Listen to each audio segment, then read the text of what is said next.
on the first play for the Bobcats in the hands of Terrell Hayward. And Ezra Figueroa is on for the kick as well. Here's the State Farm General, or Pyramid State Farm kickoff.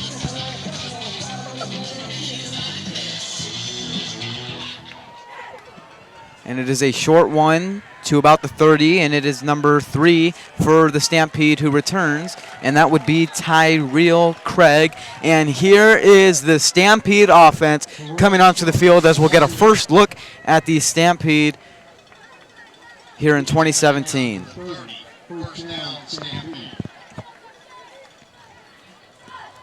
Now, they're the Stampede. That's their name, right? Yes. What caricature is their logo? They have a horse on there. A horse. Yes. A horse. Wow. That is very interesting. The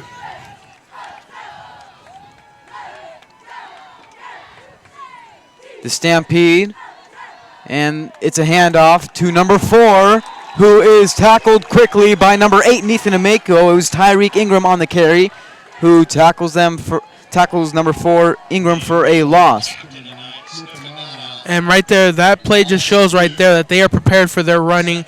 And it's a little bit embarrassing to see such an early play like that because they're figuring out very early on that this is a running team and they do not have an elite passer or an elite catching group such as their wide receivers.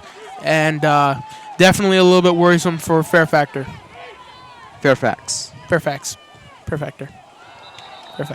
And a jump from the Bobcats will move the Stampede up 5. They'll bring up 2nd and 7, and it is number 12 in Ezekiel Coronado at quarterback.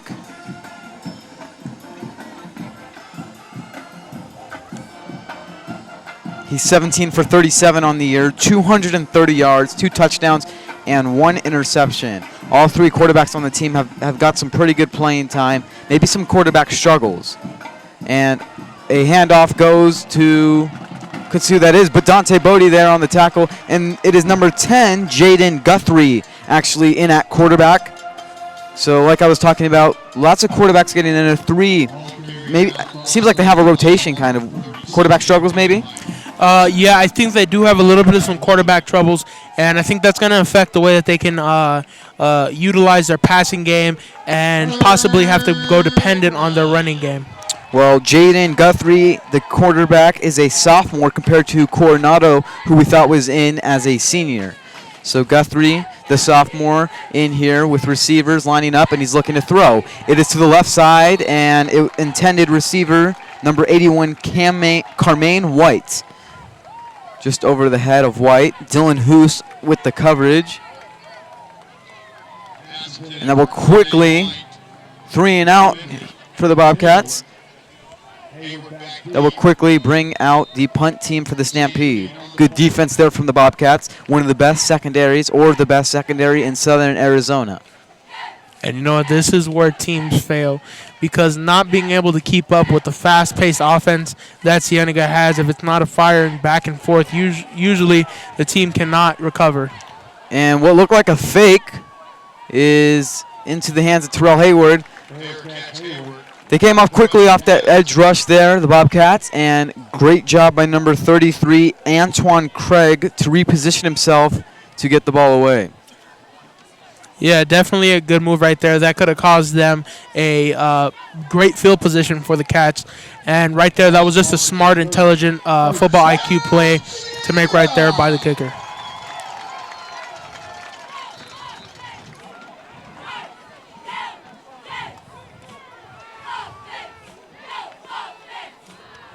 Joyner in at quarterback.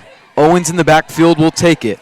And Owens gets a good gain there, up to about the 31-yard line. 6-yard pickup.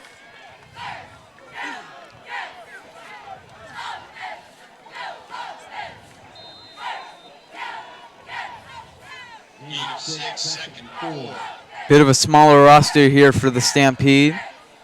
And here's Owens again. No, it's Owens First down, Gio Owens on the run.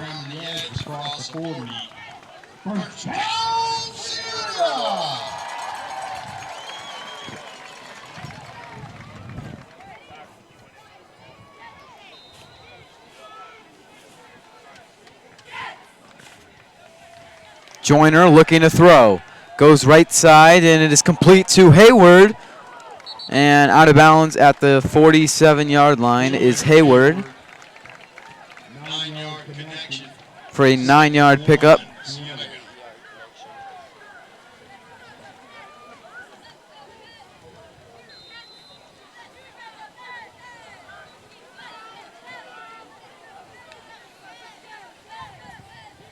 Joyner takes it himself, left side after the fake handoff, and he has good yardage here down to the 30-yard line. Jamari Joyner.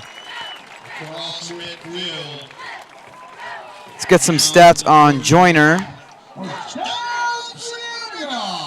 Jamari Joyner, he has 93 of 100. He completed 93 of 106 passes this year. That's 87%. 921 yards rushing, 6 touchdowns rushing on 98 carries. 1,681 passing yards with 22 touchdowns and 6 interceptions, which is pretty good for a 10-game season for Joyner.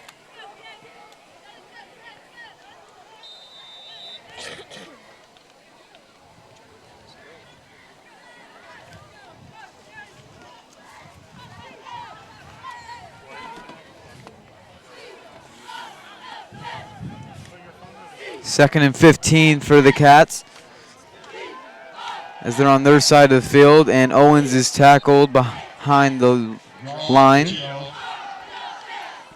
That right there was an offensive breakdown right there.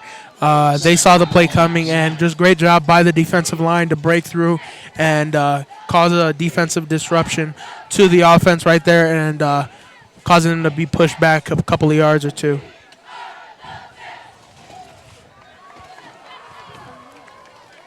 So second and 10, Joyner looking to throw. It has some pressure, rolls left side. Joyner to throw, and it is intercepted by number 3 of the Stampede, and that would be, let me get it here, that would be Tyrell Craig. So a interception there for Joyner, gives him 7 on the season.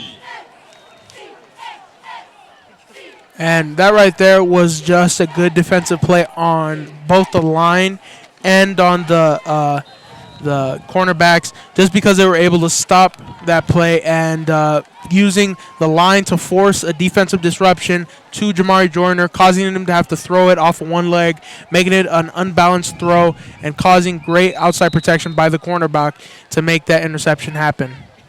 So a timeout called here by the Bobcats. And some other 5A playoff games today. We have number 15 Sunny Slope against number 2 Centennial, the team that the Bobcats lost to last week. The 3 seed Liberty against Campo Verde. The 4 seed Notre Dame Prep against Desert Edge. Queen Creek, the 5th seed, against Mountain View. Ironwood Ridge against Apollo.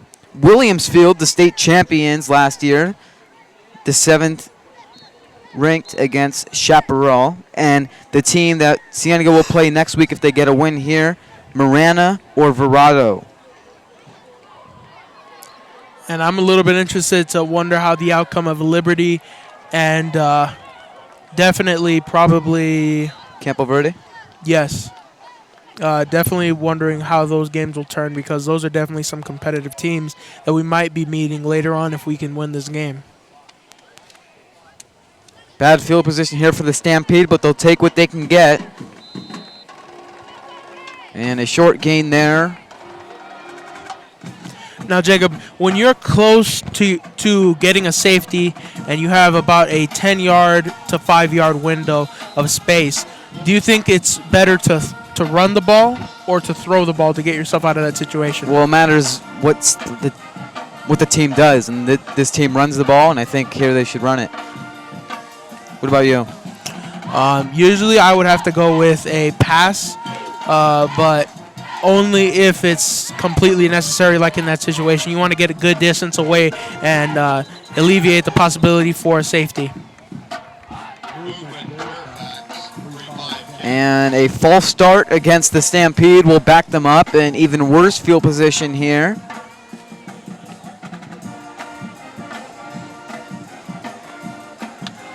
Puts them on the 4-yard line.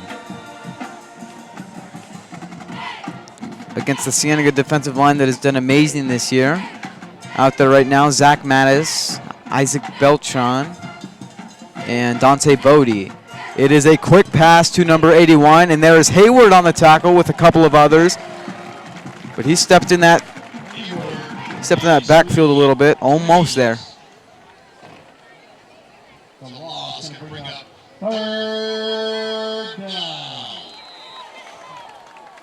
Third and 12 for the Stampede as they're trying to get on the board here. 6 minutes through the first quarter.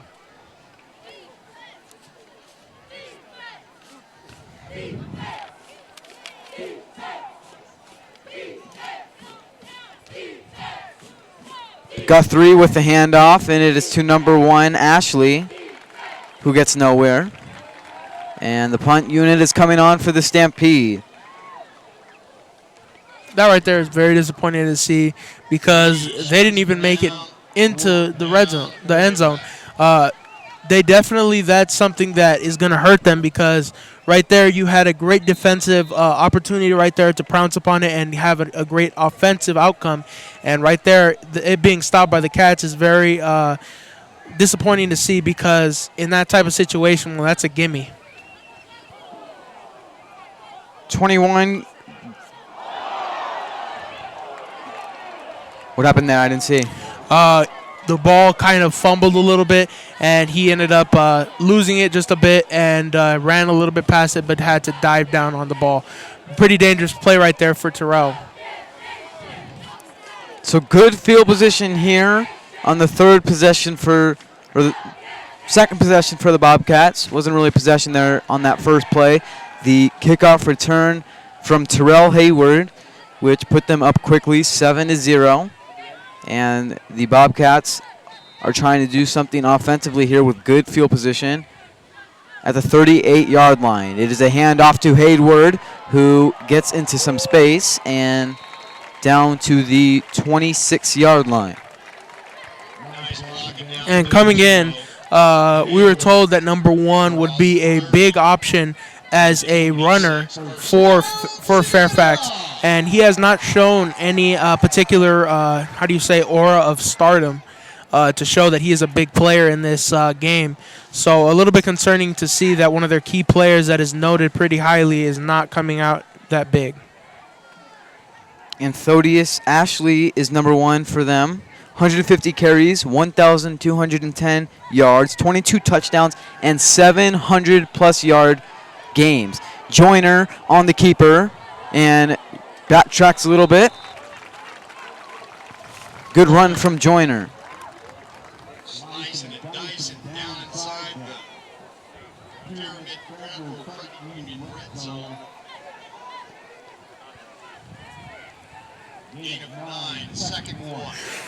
It brings up 2nd and 1 for the Bobcats. The power rusher, Thomas Webb, in.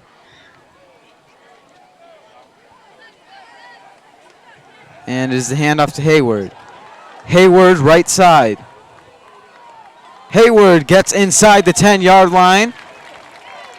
Bobcats moving here on their second possession. Definitely dangerous to see that. Good fake play right there. You can see with Cienega, they love to run a lot of play action and a lot of motion plays to kind of confuse the defense and put them in a different spot and a different mindset for who they need to attack. And that right there is what gets them those extra 5 yards on run attempts. 1st and goal. They need 6 to get in the end zone here and go up by even more, 7-0. looking to make it a two-possession game. The handoff is to Webb, and he is in for a touchdown. Thomas Webb, a 6-yard touchdown. That right there was a good play only because it was a perfectly timed pitch and a perfectly timed jump. That right there made it very easy for Webb to get that. And it's a little bit surprising to see he's about a second-string running back. Do you think that they're trying to get his feet wet against playoff competition, Jacob? Well, definitely, and I think this is the best time to do it. I do too. A game that Arizona Daily Star says Cienega is winning 52-14. 3 points more than last year. I think that's very possible with the outcome of the way it's turning out in this first quarter. Already an early 13, depending on this PAT attempt. I think it'll be 14-0. But this is pretty worrisome for Fairfax, and everything's stacked against them, Fairfax. Figueroa's kick is good, and he is 2 for 2 on the day. Definitely. Figueroa is doing an amazing job with kicking. Extreme accuracy. Now, is it Figueroa or Figueroa? I think it's Figueroa. I'm going to call him what I've been calling him. It's Figueroa.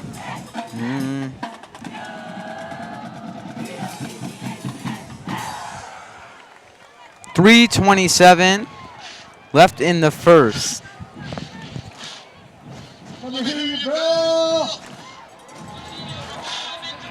And this place needs to get up a little bit. For some reason, they're the statues. Yes, definitely. The Cienega effect is creeping in on that side.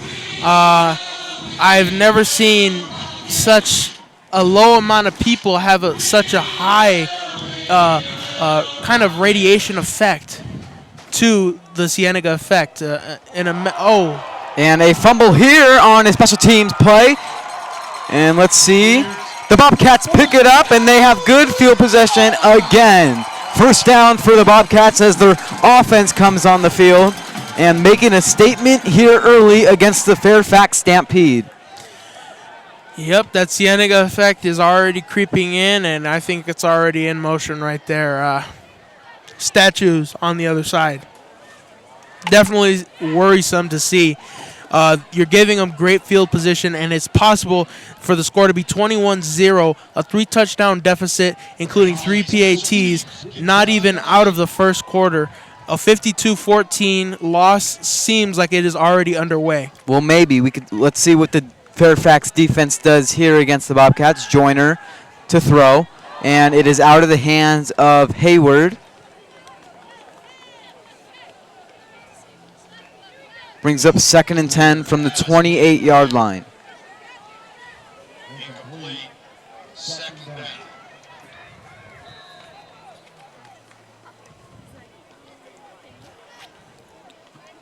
Webb is in the backfield with Joyner. 2 receivers to each side of Joyner, and Joyner keeps it.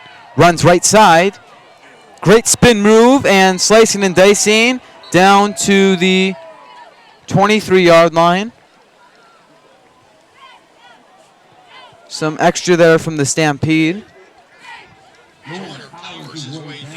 Definitely can see a little bit of aggression right there on the sideline. I don't know if you completely saw that, but the ref kind of had to hold back a little bit on Jamari Joyner right there, kind of hold him because I think a little bit of smack talk was being said right there. I think the aggression is already picking up on both sides of the ball.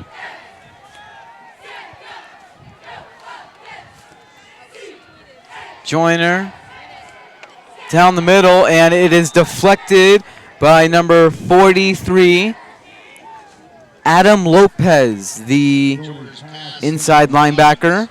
Could have been an interception there. Would have been the second for Joyner. And Adam Lopez right there, that was an amazing play because if you let that go through, that could have been a possible touchdown. And the outcome of that would have been a 3-touchdown deficit right there, and you don't want to put your team in that hole just because you could not stop the play. And I think that was just an amazing play right there, and I think great vision. He probably followed Jamari Joyner's eyes and to see his target. So a timeout is taken on 4th down by the Bobcats. And that will be their second timeout of the first half. Looks like they're just trying to put things away here. It does. You know who I really want to see go out there? Who? Luis. Because Luis, I think, is going to have an amazing future for Cienega next year, and I just want to see him get his feet wet with this competition level at what it is right now, consisting of a team from, definitely not from Tucson. Laveen, Arizona. Laveen, Arizona. Never even heard of it. I thought they were from Phoenix. But this is a competitive team nonetheless, and they did not so dominate, but they did a good job in their own conference and in their own bracket of their regular season. So I think it's very important for all the players who are going to be playing next year at varsity to get their toes wet. Joyner keeps it himself. And wow, has everybody been missing Joyner for the Stampede today? They look like some uncoordinated horses. Well, you know, bobcats are pretty hard to catch, and definitely hard to catch. And you know, you might get a little bit of a claw or two on your way trying to catch them. Definitely not enough horsepower right here in this game to stop the Cienega Bobcats. So a timeout is called with 2:54 to go in the first.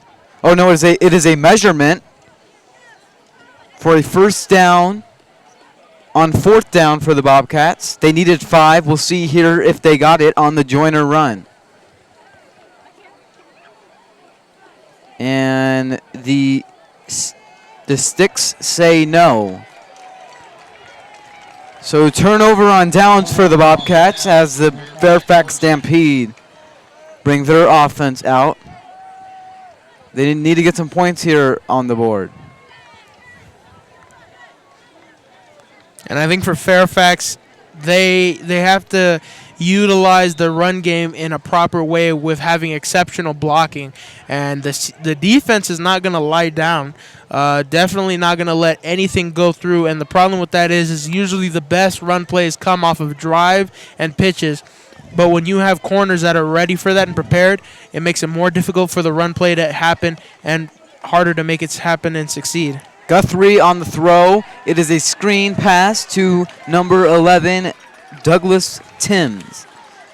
And I think for Fairfax, if they were able to use, I mean, they don't even need to have a highly skilled quarterback. If they can utilize a short passing game, it could throw them off and possibly give them that touchdown and that confusion that they want to give to Cienega. Well, their offensive line and defensive line have done well this season, which has supported that running game that they do. And here is Ashley on the carry. A little bit more assertiveness, Jacob, wouldn't you say, from Ashley? Do you think that that's their key and their secret weapon to winning this game? Yeah, he has the most yards on the Stampede offense, and he's done great for them this season, and they're going to be looking to utilize him here. And why do you think that he is not a captain? I do not know. You just don't? Okay. Okay. Definitely something for Cienega to worry about with Ashley. And I think it's harder when you have these kind of stats that are open to the public. And the easier it is to see. And, you know, we have players that study film for a couple of hours, including the coaches, who are very dedicated to stopping teams with just their reviewing of past games. Definitely. The Cienega coaches are hungry for a state championship. The bracket looks like it worked out in their way, and Ashley hits his own player there. Kind of bring me back the memory of the butt fumble from the Jets. You remember that? I do. Definitely do. I think right there that was just a little bit of a miscommunication, a little bit of uncoordinated play by Ashley right there. And that right now is unacceptable, being that it's 14-0 right now with seconds to go left, counting down with only 50 seconds left in the first quarter. You need to make something happen before the half and at least tie it up to keep yourself in a competitive mood. Guthrie, handoff, and up the middle for a good gain from Ashley. definitely have not lost their competitive spirit. They kind of seem to be in a little bit of a neutral mood. They don't seem to be fired up, and they don't seem to be irritated by the score and the situation that they're in. 3rd and 5. Stampede looking to convert on their first 3rd down and get a first down for the first time here tonight. And the pass is incomplete. It was short from Guthrie to Ashley, who came out in the flat as a receiver. And that will bring out the punt unit. A lot of punts here in this first quarter starting for the Stampede. And their punting for Fairfax has been a little bit unsuccessful just because the line has let a bunch of times the defense cave in on the punter, and that has made for bad kicks and causing great field position for the Bobcats, which you cannot give Jamari Joyner that. The punt is off from number 21, Goatskeet, and it is Terrell Hayward who it bounces and takes it back, and they are missing him. What would have been from the 12-yard line. Terrell Hayward brings it up to about the 39-yard line, and the punter is injured on the field for the Stampede. Yep, he went down like a sack of potatoes right there. Definitely got hit pretty hard, and it's pretty hard to believe that Terrell would injure the kicker right there. And it does not look good. He is rolling around. He cannot get up. Yeah, definitely rolling around. You can see the pain and the frustration that he has on his face just because of the outcome of the game. On top of that, being in pain like that, you don't want to have a punter. I mean, that was a pretty good punt right there. He kicked it pretty far. Doesn't seem to be highly talented, but that was definitely a high-quality kick right there. So that is the end of the first quarter. Bobcats up 14-0 from the first round. And I thought, seeing the little go-kart over there, that was like the trainer mobile, something to carry him off. I thought, that he just needed it, and they were rushing him somewhere. A little bit worrisome right there. They're tending to him, and pretty surprising to see such an early injury. But nope, the trainer mobile goes somewhere else. I don't think they can start play with him right there. He's just outside of the green on the sideline. And he gets up. Hopefully he can come back. I don't think I've ever heard so little amount of clapping for somebody getting up after an injury. Well, kind of personalities are kind of low here for the Bobcats today. Definitely is. Joyner, keeper, Juki, and Joyner right side, down the sideline. First down and more for Jamari Joyner. Definitely could not stop Jamari Joyner on that play. A little bit curious to see how he was able to force his way through, and that was just great defensive blocking right there by the O-line to block for him. But definitely not a good enough to stop Jamari Joyner. Just an athletic freak of nature and a unicorn among QBs at the high school level. He definitely has to go down as the best quarterback in Southern Arizona in the past decades. Definitely. I would have to say he probably would go down as that. I haven't been here long enough or known the history of Cienega, but I would believe that he is probably one of the best. No. I don't think you heard me. Not Cienega, Southern Arizona. Oh, Southern Arizona. Yep. Well, not only Cienega. I have definitely not been to that many high school games, but I have seen a couple of QBs at that level, but with a higher velocity in their form of passing. And tackle in the backfield, it was Rogers on the carry. Flint to Tavuki on the tackle. The defensive end for the Stampede. 3rd and 4 for the Bobcats. Definitely very curious to see how Fairfax is going to stop the offense when you have to worry about so many targets on the field. Definitely they're going to probably focus on Jamari Joyner and Terrell. Joyner to throw. looks right, but then takes it himself through the trenches and left side for a first down, Jamari Joyner. Now, that was very impressive to see because knowing that the defense was collapsing on him alongside with the offense, he decided to cut through the offense like a knife through the cutting board, and definitely very impressive to see how he was able to make that a very good play and possibly a big affecting first down that caused them great field position right now. That was definitely about a 12 to 13 yard gain for them. First down. Handoff goes to Garrett, the speedy.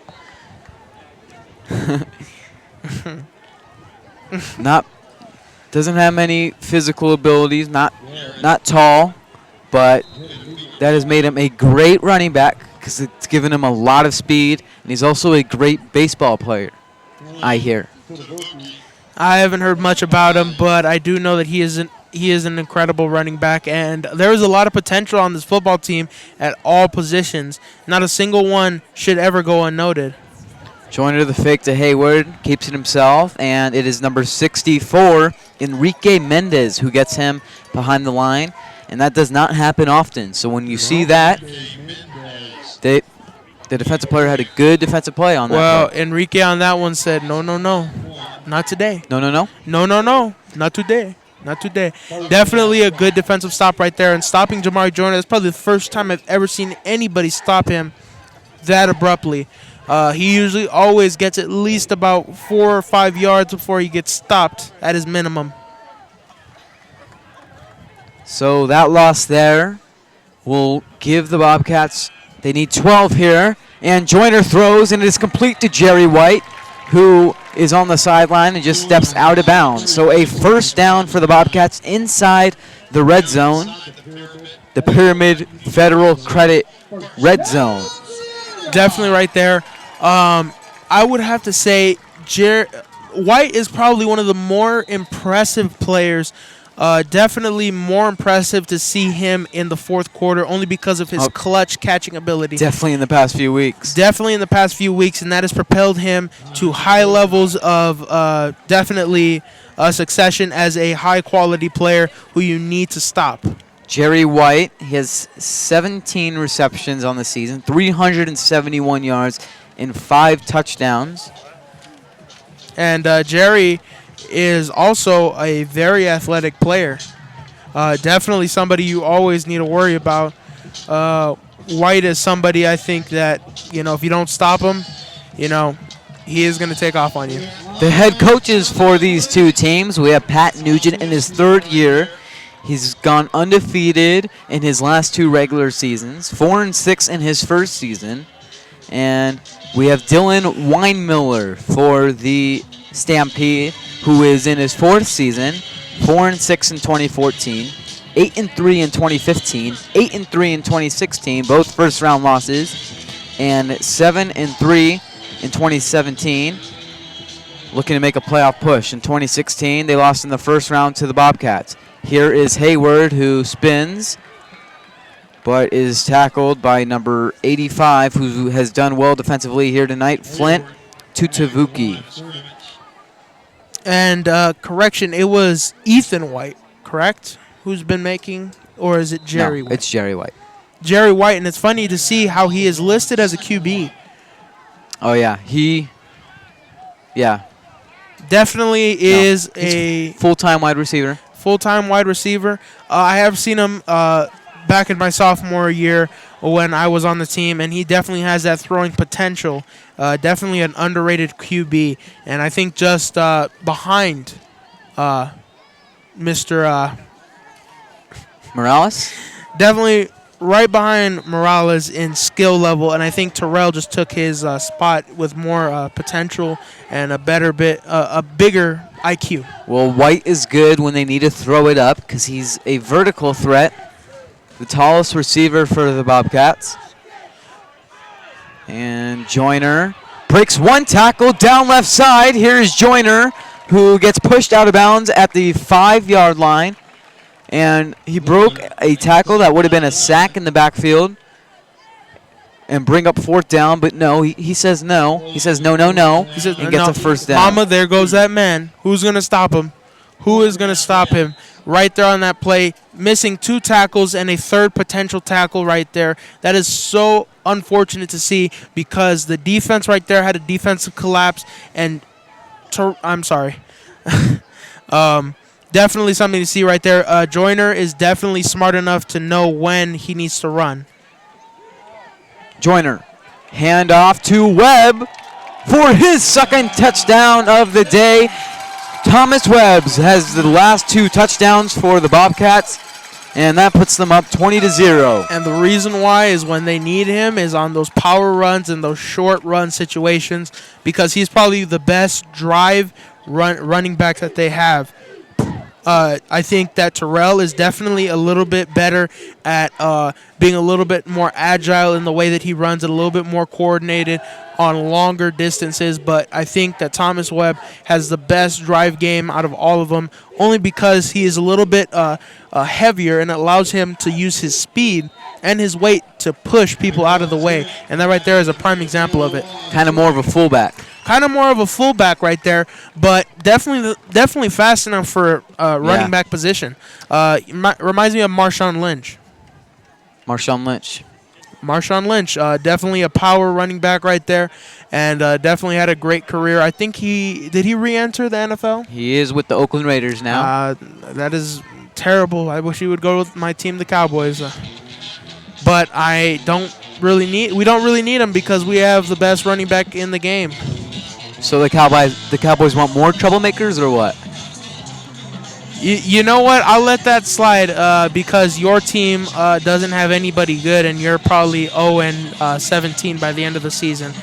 Yeah, 17. You had 2 more losses than you should just because your team's that bad. Okay. What team is your team again? 49ers? Oh, yeah, that's right. Suckiest team on the team. Okay, but definitely a very impressive showing right there from the offense right there, and I think Fairfax needs to string together a bunch of stops along with some consecutive scoring with intensity on both sides of the ball to turn this game around, but I think they definitely have the potential to do that. Figueroa on the kickoff. Receiving is number 81, Carmaine White, who trips up himself. And behind the 20-yard line, the 16-yard line for White. Looks like he might have turned an ankle there. Definitely something dangerous right there, being so close and with about that 15-yard mark. Do you think that that's going to affect them? Because it doesn't seem like they can handle pressure close to their own end zone. I don't think it's going to affect them because I don't think they were going to do anything anyway. So, we'll see what they can do here, this offense. Guthrie in at quarterback with 2 receivers to each side.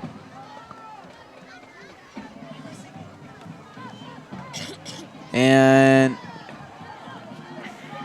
number 81, White takes it himself. A good run left side. And was that a direct snap to him? That was a direct snap to him. No motion, no snaps, just a direct, not even a pitch, to be honest. It was more so meant to be a drive play, but he saw pressure coming, so he decided to make it look like a pitch play. And that play got brought up to us in our meeting where they'd like to put number 81 White in there and then have him run either way. He's very fast, and it looks like he's in there again. White is at quarterback. Number 81, I've never seen that in for a quarterback. And it is number 1, Ashley, who is off to the races with Luis Morales. Ashley all the way down to the Not today, young fella, not today. They were not going to let that one slide. He slipped through, slithery like a snake, and just got stopped by the Bobcat, trailing him. Who was that trailed him and stopped him on that play? Luis Morales. Luis Morales, the QB. And it looked like Dylan Hoos was also there. Yes, and definitely right there, an amazing play by Luis Morales. Definitely was. Chased him down, showed his speed there. And nothing but good words from his teammates, from Luis Morales, about him being the quarterback next year for the Bobcats. Guthrie is back in at quarterback. Pitch to Ashley for a short gain on the play. So from about the 7-yard line, The Stampede are in good position here to get some points on the board and get the statues up. Definitely trying to break that Cienega effect. Definitely trying to break the Cienega effect. And I think Ashley is the man to do it. Like we said, going into this game, he is definitely a leader. The train is passing by here, folks. One of the most exciting parts of the game here in Vail. I love the train and its horn. Choo-choo. And it's great for the visiting fans because they don't have that. It's kind of cool, like the football field be by the train tracks like this. And definitely an amazing view from atop the box right here. The train, I think it just adds to the culture of a kind of a family-oriented area with homes right behind it, right next to it, leading to a family kind of feeling. And the train kind of gives a little bit of character to the football team and the school. Hand off to Ashley in the pile, and we'll see. And it is a touchdown. The referee on the far left side of the field says, our Anthodius Ashley on the touchdown run puts some points up on the board for the Stampede. And I think the statues have finally gotten up a little bit. I can see at least about 10 of them up right now. They're finally moving again, and the disappointment. 10 or 2. Let's be honest. It's about 2 of them standing up.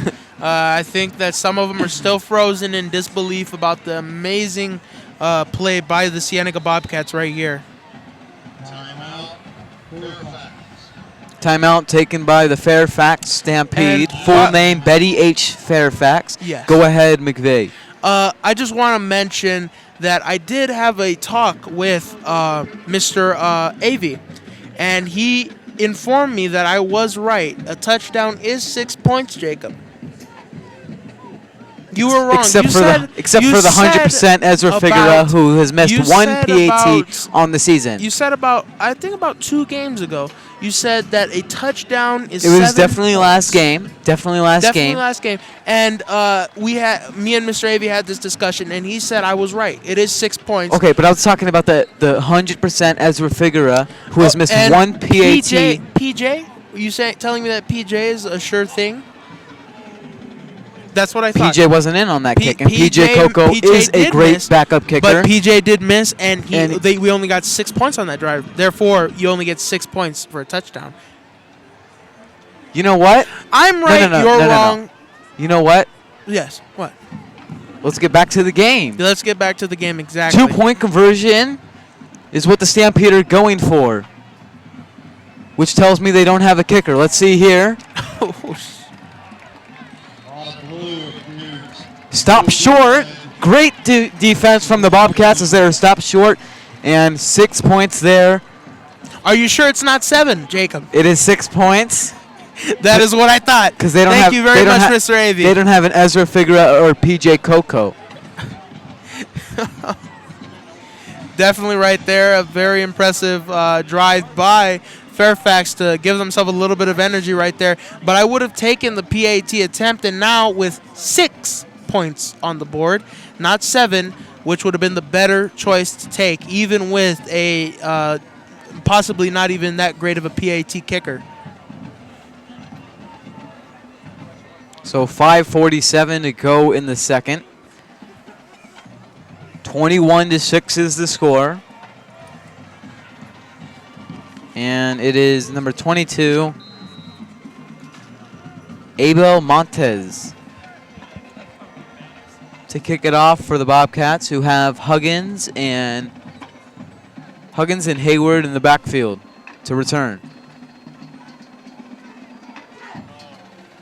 And it is a short kick, and it will get to someone who it is Diego Ruby. Diego Ruby on the carry. Everybody's missing him to the left side. Ruby on a good return brings the Bobcats to about the 47-yard line. Diego Ruby right there, definitely fast, but not Terrell fast. right there. I think Terrell would have possibly cut the corner a little bit quicker right there and caused a touchdown play right there. It's a good thing that we have Terrell for another year, but definitely a good play right there by Ruby to see that the defense was lacking right there. Good reason good thing we have Ruby for another year too. Great, good thing we have good Ruby return there from him. He's a great secondary guy. You know, if it doesn't get to Hayward, to him. And here's Rogers on the reception. Get it to Ruby, who had a good return there, and it gives the Bobcats good field position as they enter the Stampede side of the field. And Cienega is going to be losing a lot this year in Jamari Joyner, Jerry White, and a bunch of notable players, but I don't think Nathan that it is going to affect it. Oh, and yep, pass interference there on Hayward. Way too early there from number 7, Will Collins.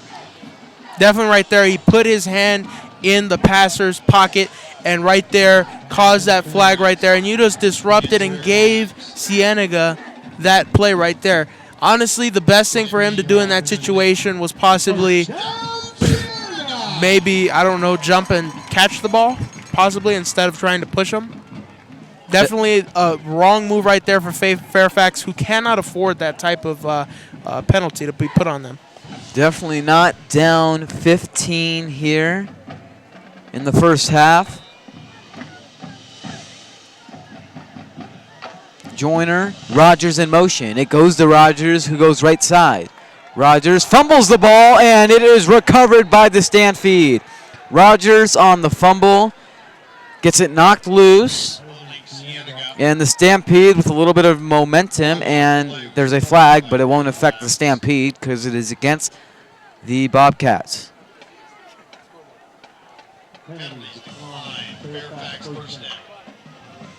Definitely a smart move right there to decline it because you just got yourself a fumble and a perfect setup right there. Not the best field position, but always good because on that last drive that they had, Ashley gave them a touchdown. And they're going to be looking to do that again with Ashley. They're going to be looking to do that again with Ashley. 150 carries on the season. He's their primary offensive player. And Jacob, how much can one person really impact a game? Ashley here on the carry. I can't answer that question. McVeigh, how can one person impact the game? Well, I think it depends more so on what person it is and what position that they play and how big that position can impact.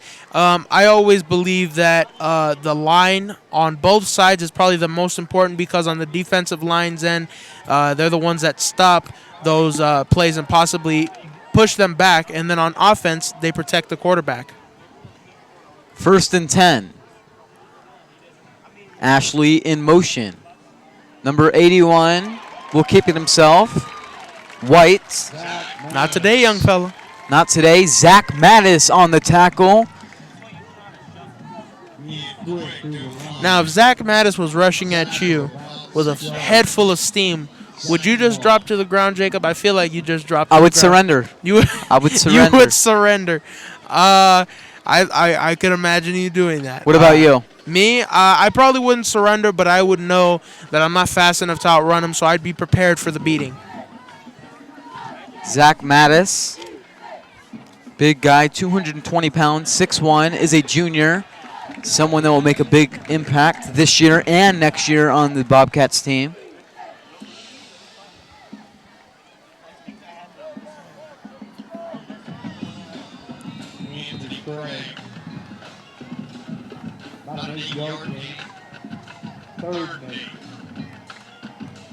Craig for an 8-yard gain on second. Brings up 3rd and 8 here on 3rd. It is a handoff to Ashley, who would stop behind the line. Zach Mattis. That's 2 consecutive plays, Jacob. Not consecutive. They were consecutive. No, there was a play. There was definitely not a play. There was a play after that. There was definitely not a play. Okay. 4th and 11 brings out the punting team. I wish I kept track of the punts because the Stampede have punted a whole lot here in this first half. I think they've punted more than they've actually moved the ball. Definitely. Definitely.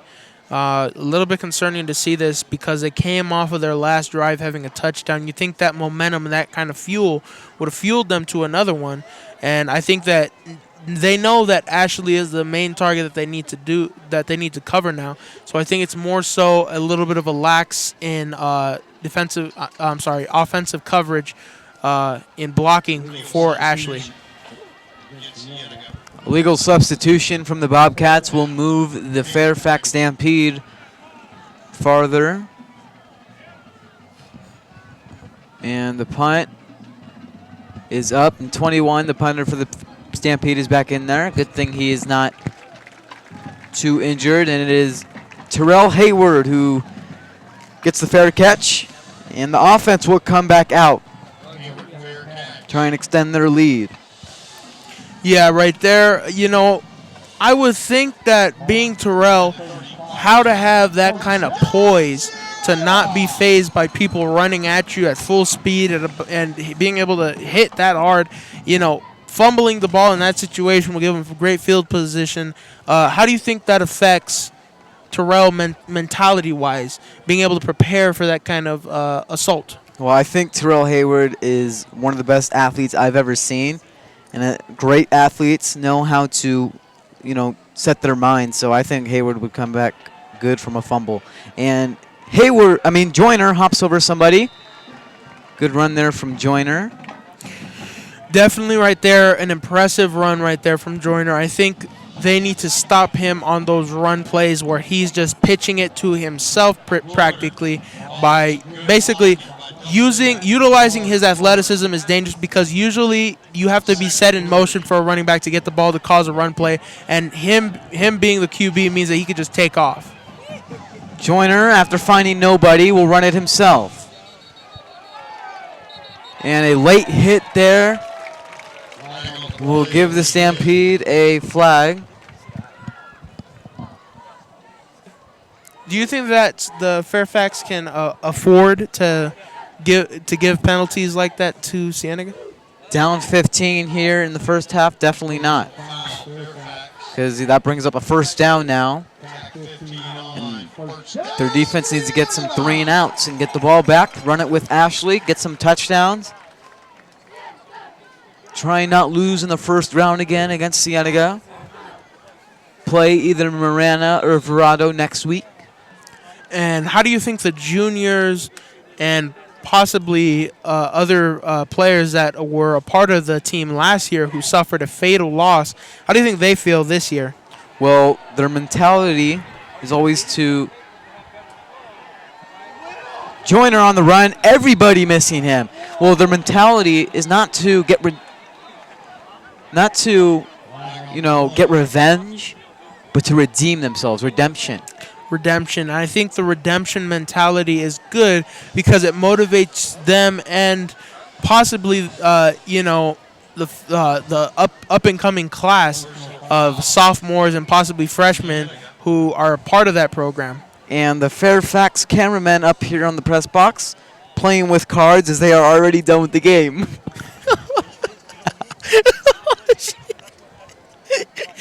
Yep, they brought out their Kindle and they are playing games. They don't even want to watch anymore. It's 21-6 with 1:40 left in the half. I think they think that this game is over.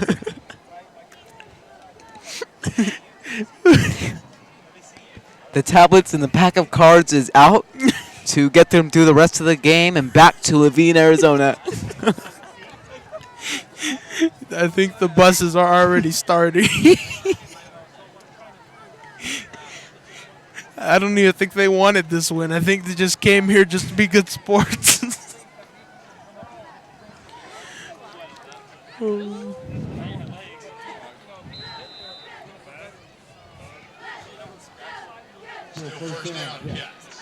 First down for the Bobcats. Joyner sends Hayward in motion.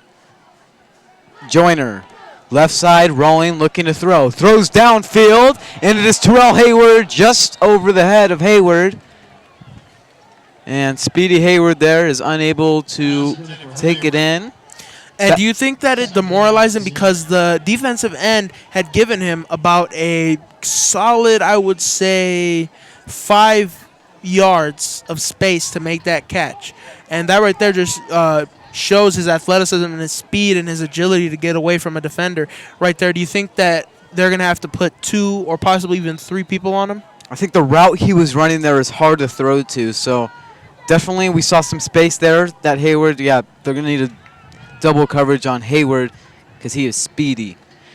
Joyner to throw, Maybe finds nobody, rolls out of pressure, even farther downfield. Big hit there from number 65, Husfeld. And Joyner downfield, outside of the hands of 2 Stampede. Intended receiver Jerry White, incomplete. And I don't know if you saw that, but right over there about the 25, 30-yard line, somebody got knocked the F out.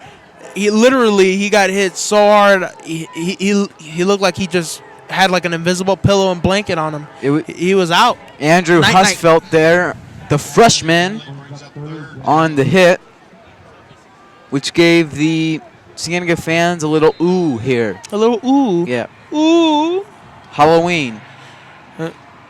Or is that boo?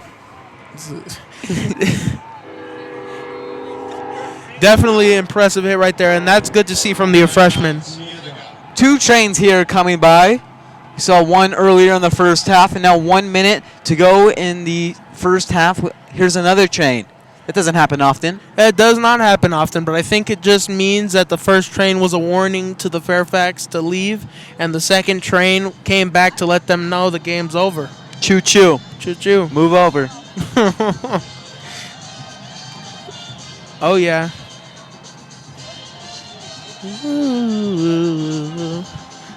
That's the way, I like it. Definitely big game for Fairfax playing against the possible state champion. Do you think it's better to lose to a potential state champion or a low-bracketed team along with yourself, Jacob? Can you restate it? I don't understand. Basically, what I'm saying is it's like when you play in basketball, would you prefer to lose to somebody of your own ranking, or would you prefer to play against the Cavs and lose? Well, if you win against the Cavs, gives you some good, I don't know. Hayward here on the reception. No, has a lot of space. Nobody there to contest them until the 40-yard line. So got it. Ran about 15 yards before he met the first Stampede. Yep, definitely the Stampede. Definitely, I think a couple of the horses have already given up. The gas is out of the tank already, and they look a little bit wayward across the line, including the fans, cheerleaders, coaches, and including the cameraman up here playing with their Kindle. A flag, and it looks like there is movement from the Bobcats, which will put them back 5 yards. And that brings up 4th and 14. Never mind, 1st and 10. 4th and 10, sorry. Scoreboard messing around. Joyner, one-hand catch off of the snap. Very athletic, throws to White, he did that same play earlier. Found him on the sideline, but there's a flag on the play.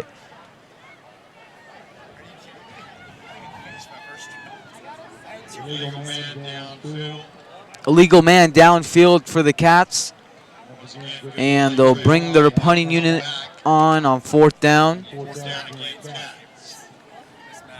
Joyner stays out there.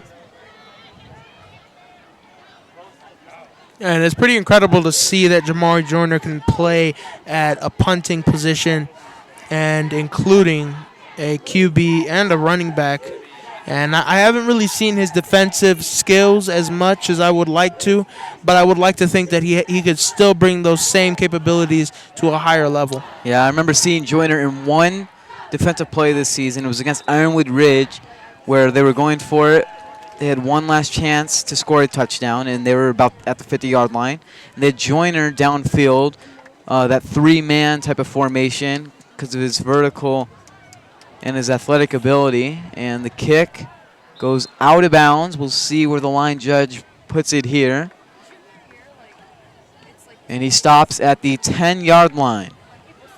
10-yard line is where the Stampede will take over with 11 seconds to go in the first half.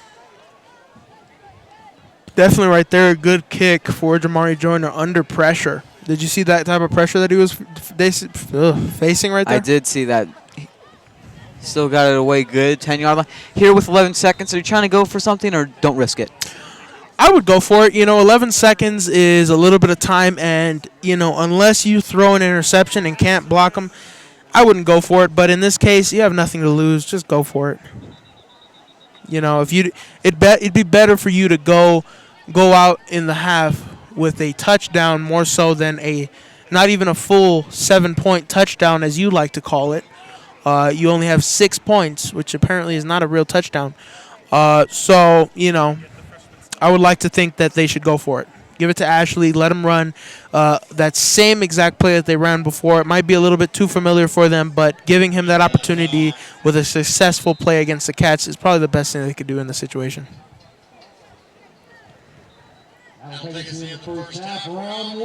And that will take us to the end of the first half.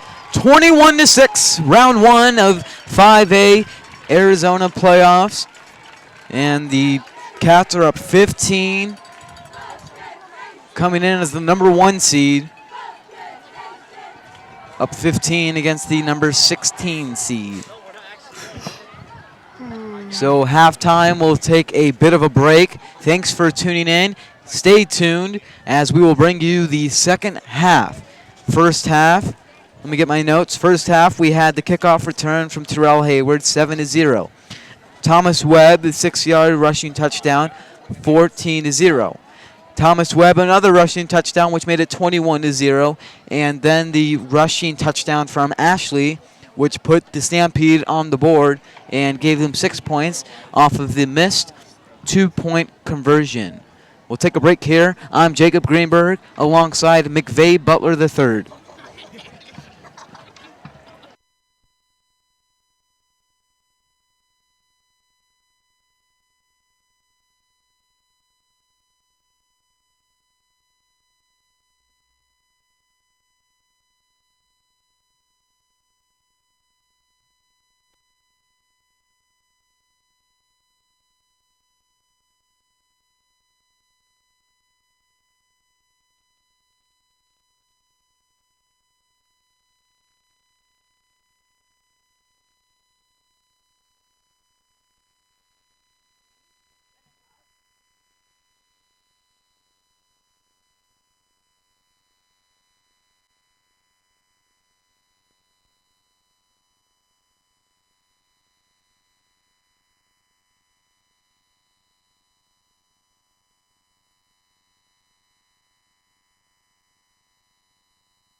The only joy in the world is to forgive.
Will never see joy.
Welcome back, ladies and gentlemen, to the second half here in Vail.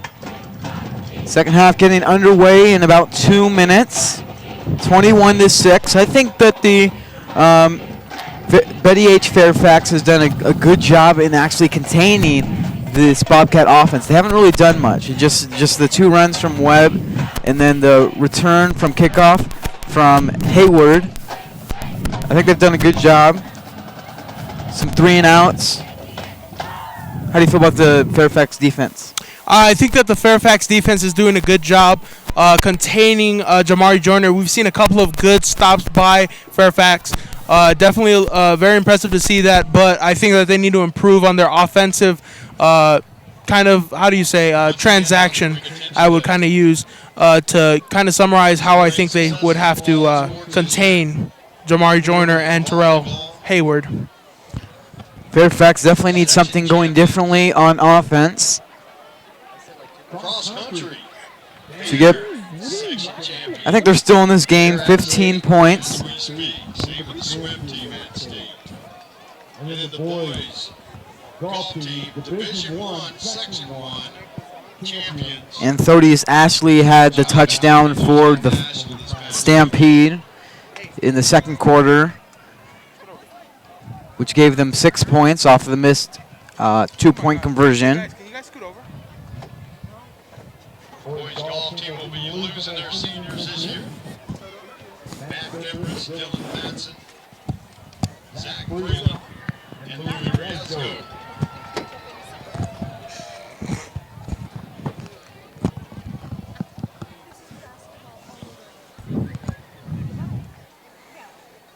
And the horn sounds as we are getting underway here for the second half. Betty H. Fairfax has done a well job at containing the offense of the Bobcats, just 21 points. But they didn't let them get it easily. They were both touchdown runs from the 10-yard line in. And then the one misplay on the special teams from the first play of the game to Terrell Hayward. And here we go. Fairfax to receive, and that's good for them. What they need, touchdown, stop. Touchdown, stop, and they're back into this game.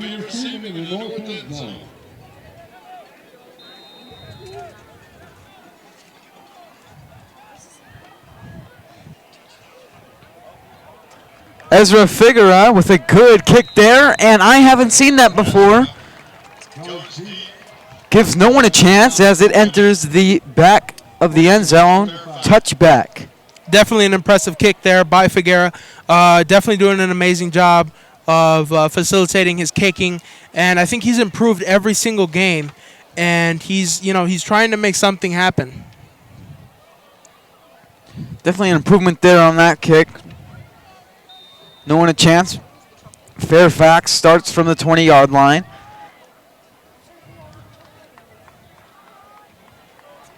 Looking to get some points here on the board here in the second half. Starting things off right is what they're going to try and do. 3 in the backfield, and it is a run to Ashley.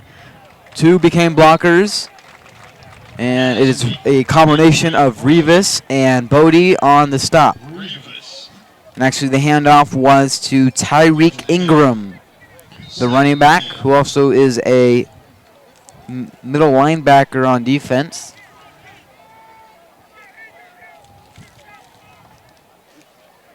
Second and 10.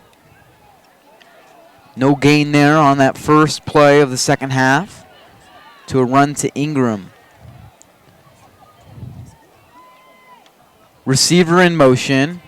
Guthrie to throw. Rolls right. Looks. Then goes left. And he is hit hard and the ball comes out. The ref says he was down. Hit hard by Carter Clark and Dante Bodie. Bodie, Mattis, Odd Blue.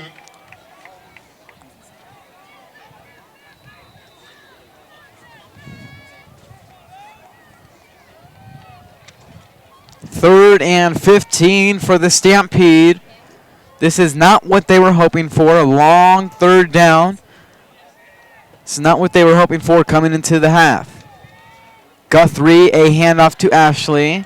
Don't know why they didn't throw. Ashley's only had one big play here. Well, maybe two, the touchdown run here this evening. Or brings up fourth down. Clark and Mattis on the stop. There has been some great defensive stops by Cienega right there. Stopping them is probably the key to the reason why the scoreboard looks how it is, Jacob.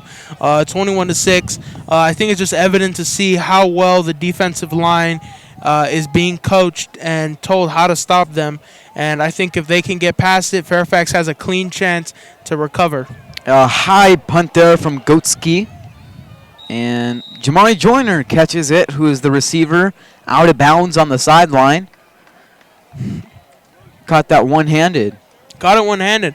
Haven't seen much of his receiving abilities, but he probably is pretty elite at that too. Yeah, definitely. We saw it last year. He went in at receiver a few times, and they put Tyler Hammonds at quarterback, who is the backup to Joyner.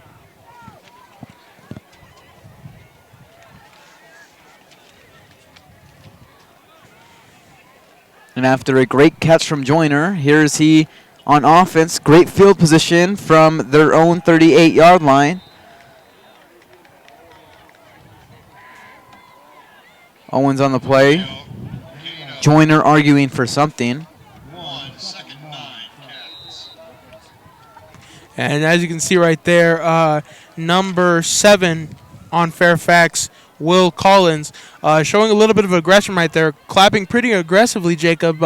You think that was an irritation move to get them off their game? Well, I think he's trying to get his teammates going because they're not. 2 touchdowns is all they need here, and they definitely have the ability to do it. And Hayward, pass is over the head of him. No one in coverage to Hayward.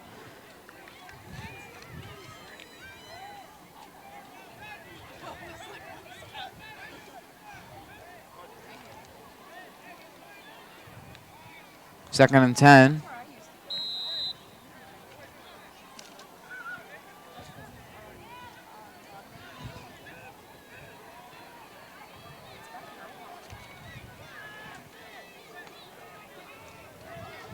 The 3 receivers to the right of Joyner, and Owens in the backfield.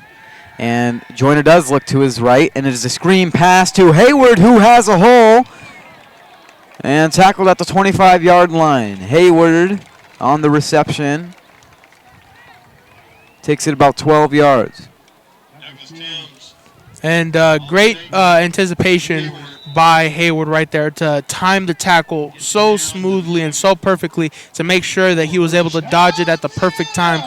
Tried using a spin move, not so successful on that one, only because of the defensive coverage coming at him. Good blocking here with Joyner on the run. Tackled by number 7, Will Collins. Not that high of a scoring half that we saw. 21 points for Cienega. Is that surprising to see here, Jacob? I definitely thought, especially after that first big play from the Bobcats, I thought, there was going to be a lot of big plays from the Bobcats, but Stampede have done a good job on defense. Yeah, they definitely have done a good job. I think that they are having a little bit of a rough time trying to recover on the offensive side of the ball.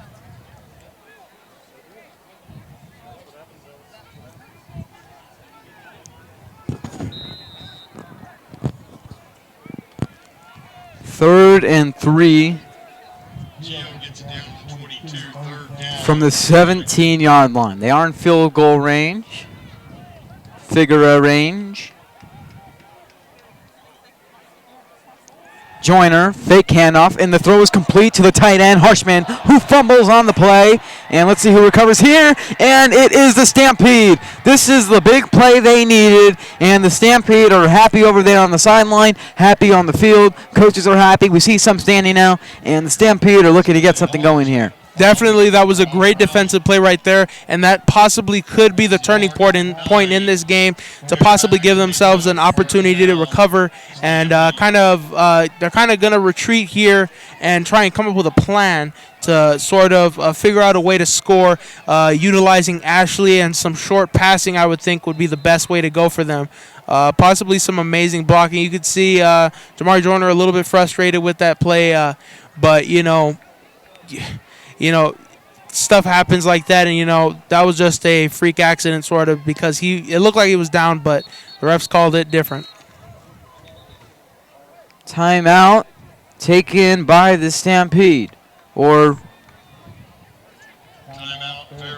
timeout, yep, by Fairfax. I think what they're trying to do right here is they're trying to figure out, if they can score, and this is a little bit worrisome to see, Jacob, that Cienega has not scored that high against a low-seeded team like this, going up against possibly better teams in the future.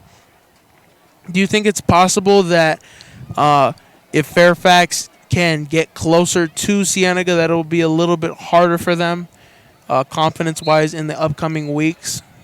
Well, definitely. They have 7 blowout wins this season, and it's definitely gave them a lot of confidence, especially coming to the playoff. Blowout win always gives you confidence. But so does those games that you win by a little, you win by a little bit of points. Those games give you a lot of confidence too. A W is a W. And that is evident in every sport.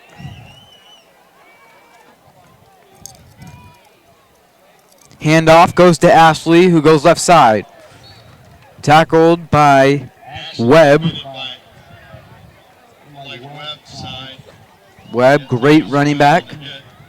Great, see here, somewhere in that secondary. Safety, great safety. And I'm sure Nugent loves Webb in as a player on both sides of the ball. I think he's even more better at remember here's Guthrie on the throw, and it looks like it's a fullback type player, number 45. It is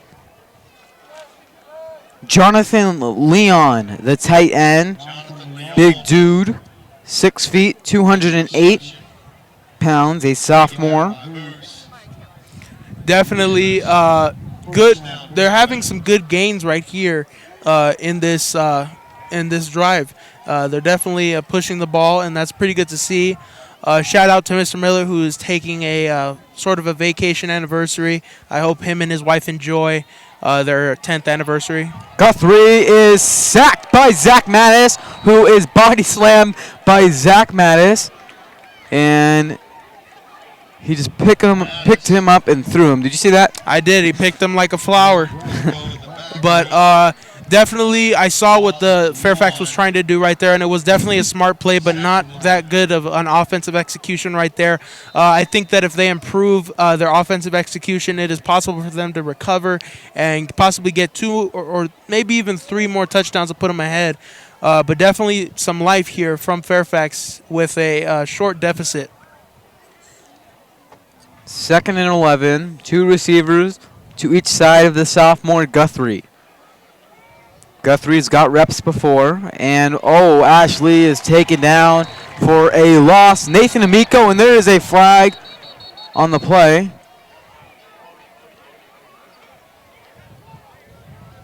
Definitely some aggression right there.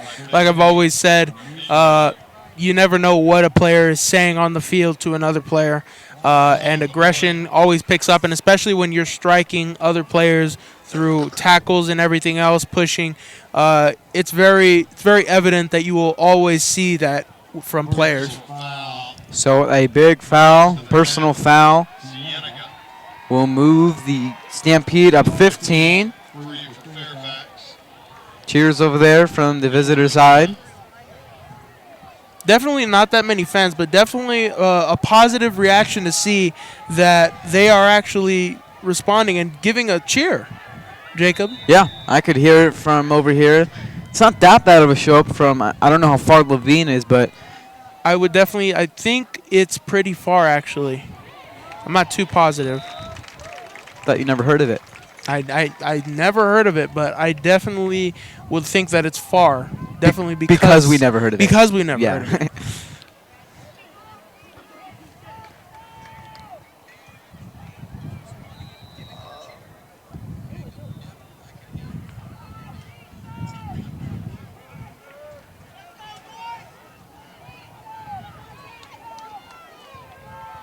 Second and 10.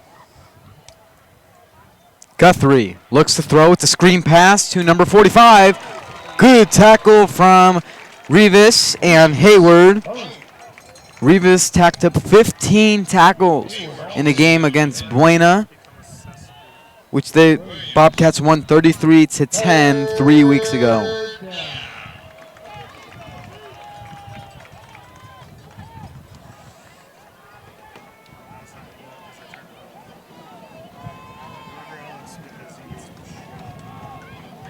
We just got word Betty Fairfax is 124 miles away from our location. And a fumble on the field and recovered by the Stampede. Ashley gets the fumble recovery. 124 miles. 124 miles, and it is a 2-hour and 9-minute drive away from Cienega. That's pretty far. That will be farther than Marana, and Marana is pretty far. That's about an hour drive, a little bit less, possibly even a 50 to 45 drive. But honestly, it doesn't matter where Fairfax is from. They're showing some good fight in them on both sides. Hayward to return. Doesn't get to him. And Stampede will let it roll, and it gets to the 35-yard line is where the Bobcats will take over. Stampede unable to get anything off that turnover.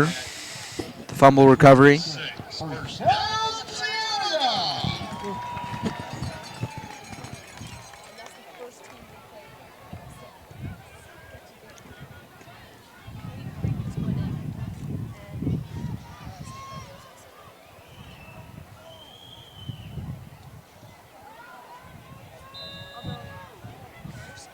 You know, I gotta admit, Jacob, their punting has not been that bad. They have a high vertical kicker. Not he doesn't cover that many yards, but he does give them that extra height. Yeah, especially if that injury we saw rolling around comes back. He's done a great job. It seems like that injury didn't bother him much, didn't bother him much on the field. Still doing what he needs to do. Still does, but you know, in a playoff game, you know, wouldn't you have to do it too? You know, this is the biggest stage you're going to be on. You know, I mean, it's best for you as a player to, you know, commit yourself 100% to the team, even if you are in pain from an injury. And you see that from a lot of players that play through injuries. 2nd and 9 for the Bobcats after the 1-yard run from Joyner. Hayward in motion, gets it himself, and looks like a first down is got there by the run from Hayward.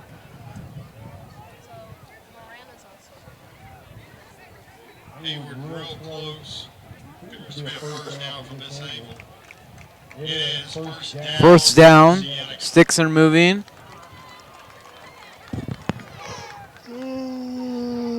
McVeigh is very tired. I am. That was loud. That was that was a little loud, but definitely a little tired. But it always is a pleasure to come out here and see Cienega, you know, fight to protect their house. Joyner has trouble on the snap, but he's able to retrieve it in. Almost a fumble there. And you know what? It's very, very good to see that Fairfax on both sides of the ball are not giving up. They went into the locker room fired up and angry, and the coaches rallied their men, pulled them together, and showed them that, you know what? You still have a whole entire half to play, and they're playing amazing defense, and their offense still has plenty of life and plenty of time to come back. Yeah, they should have that life because 15 isn't the 30 that we thought. Definitely. That 52-14 score is totally a laughing stock for a score. Arizona Daily Star on that stat.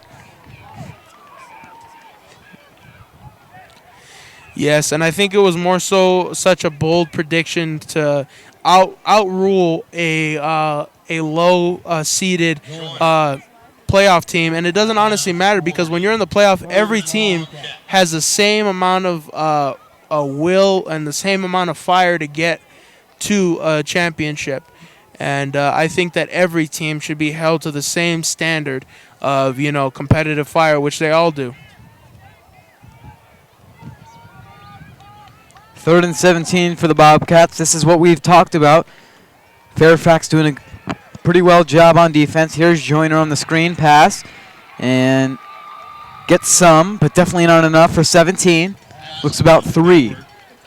So the punting unit comes out for the Bobcats. And definitely coming into the half, the Cienega effect was kind of creeping around, but right now they've been broken free, and they are definitely showing a lot of action and a lot of aggression as fans. And it's good to see that you're giving your men that kind of, confidence to keep going. And you know what? I think that that's what's fueled them, and it's pretty good to see that these fans are supporting them, and decent turnout here for Fairfax.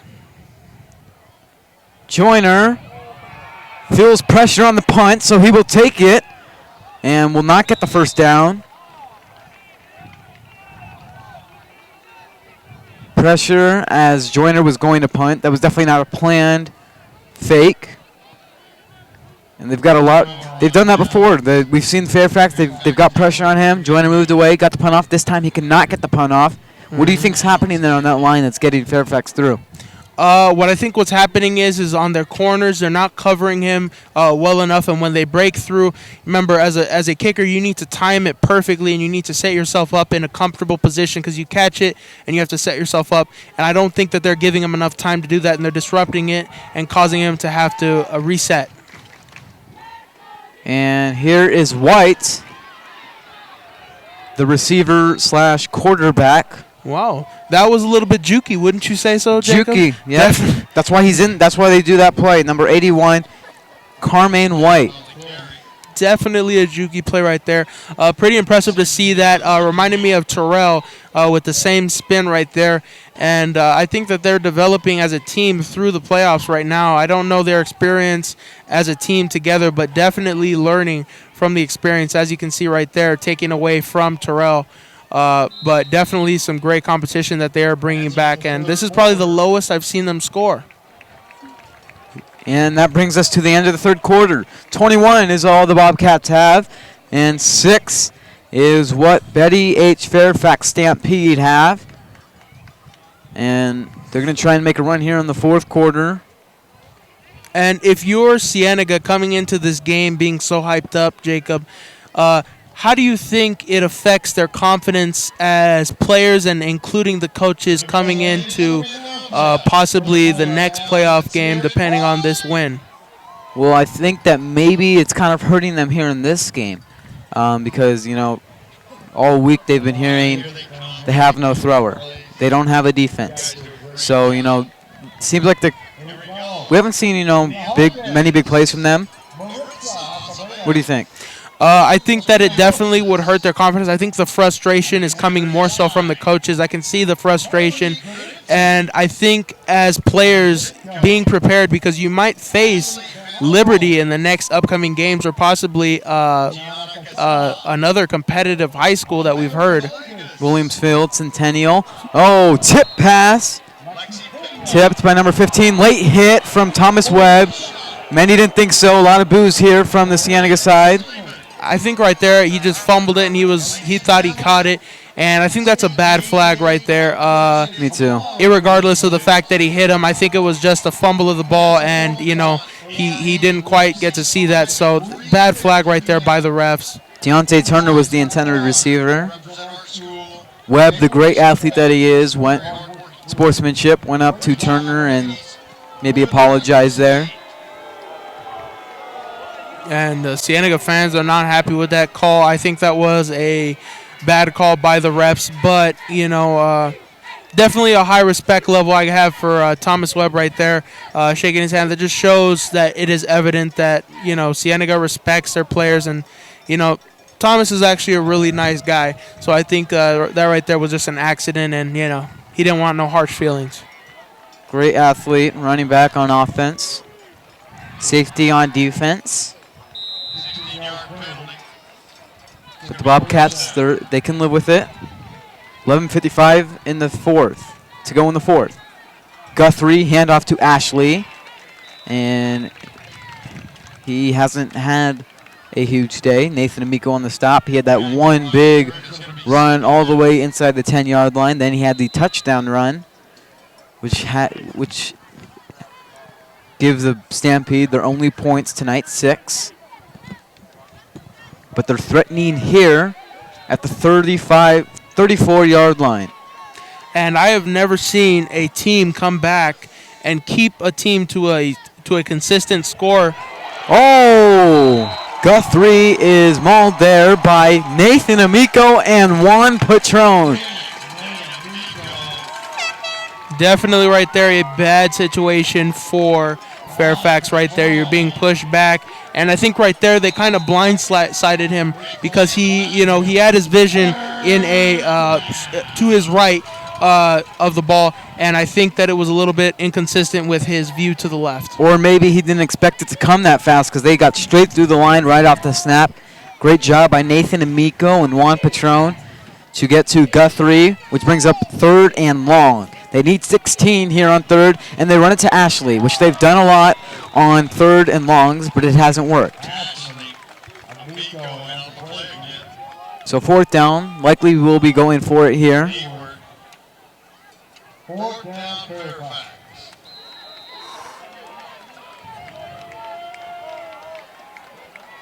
Making some noise. 4th down. 4th down.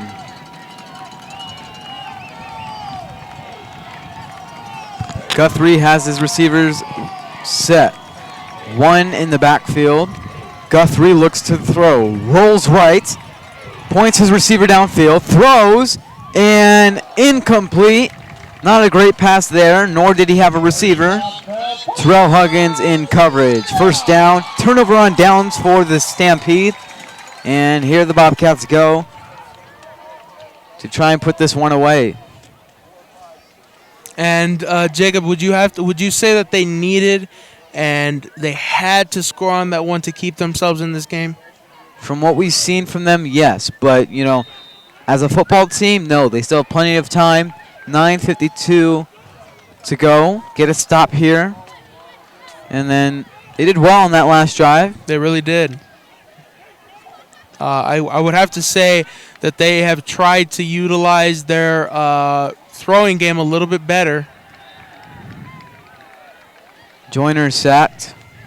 And I definitely was not expecting such a big defensive presence by number 7, Will Collins. He's had a big game. He's had a big game. He has stopped and he has gotten inside of their heads. Definitely a big part of the reason why they have kept him to a 21-6 consistent lead. Joyner, pass incomplete. And we'll probably get a roughing the passer call here. Joyner seems to be limping a little bit. I don't think it's time for Morales yet. I don't think so either, but I do think the frustration that he is having right now is due to the fact that his line is not doing their job. The O-line is struggling, and I guarantee you that they are not happy with what's happening right here. Fontana is probably going to be on them in the next week's practice.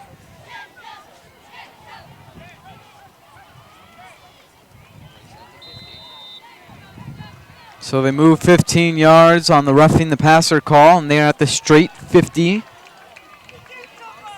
Right at midfield. Bodie at center. And in motion is Hayward, and he takes it left side. Hayward, a 1st down and more. 1st down plus 4 yards, Hayward. Jukey. It's a very jukey play right there. Definitely a good fake right there by Jamari Joyner to Terrell. Like I said, their best plays on the running comes from their motion and their play action fakes that they do, and I think it really is a good move for them to do that. And I think it just shows how they're experienced and they know what they need to do to succeed. Holding from the spot of the foul is going to bring up another first down. And Jacob, did you see what happened there? They just got brought back behind the 50 on a holding call. Garrett is the runner, runs straight through the middle. We don't really see Garrett go sideways or like to the side of the line. He usually goes up the middle, try and gets past the line, and then breaks through. Yeah, definitely. Why do you think that? Well, I think that just because they're trying to use him in a way to get themselves back into the 10 to 8 yard range of having to get a first down, and I think it just makes it easier. Joyner rolling right, throws downfield, and it is Hayward. Oh, that is about the fourth pass over the head of Hayward, and another flag. A lot of flags here in this game. Definitely. I think it just means that they're being more cautious because the playoff type of situation that they're in right now, they definitely have to be a little bit more precise and a little bit more accurate.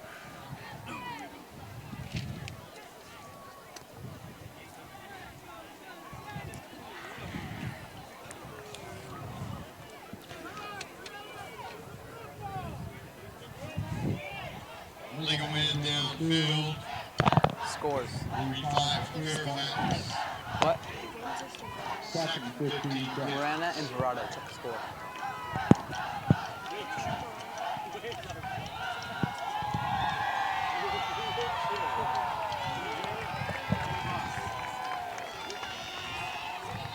We are trying to get a Morana-Verado score here for you. 2nd and 15 from the 45-yard line after the holding call. Joyner to throw, and it is complete to Hayward, the primary receiver for the Bobcats.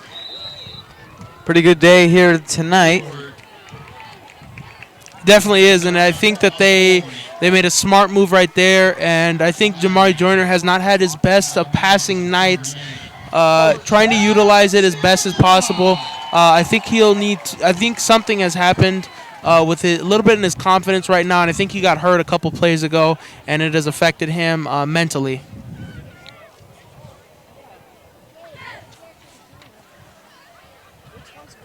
First and 10 after the reception from Terrell Hayward. Handoff goes to Garrett, and there he is up the middle again for about a 3-yard gain.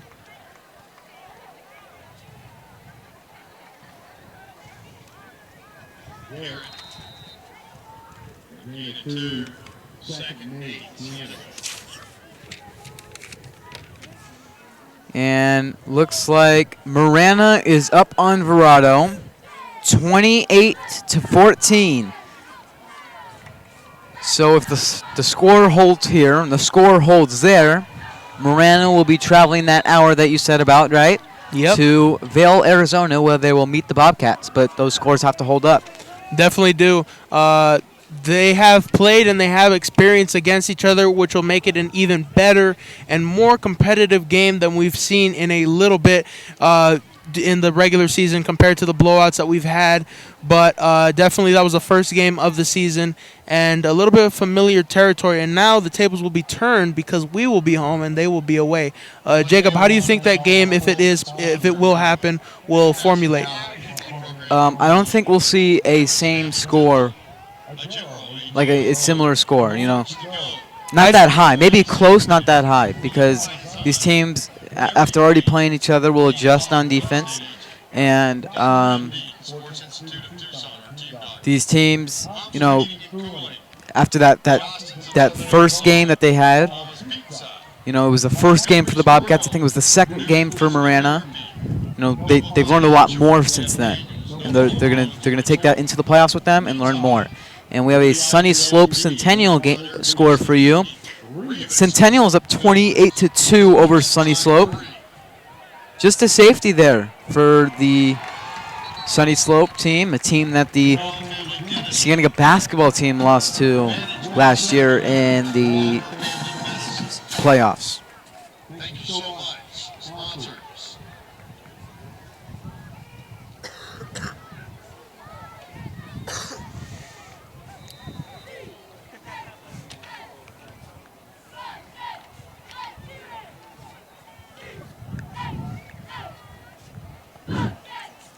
Definitely very surprising to see that there has not been a higher score in this game on both sides. Joyner looking to add to that score now. Good run there from Joyner, and Joyner just seems to get them every time. He does, but I think he's been struggling a little bit more in this game. I think he's taken a little bit more damage on his running and including his passing. I think this is probably one of the best defenses that have played against Cienega. Fairfax, you got to give them credit for stopping them and maintaining them for 2 consecutive quarters to 21-6. Definitely a big part of that was definitely number 7, Will Collins.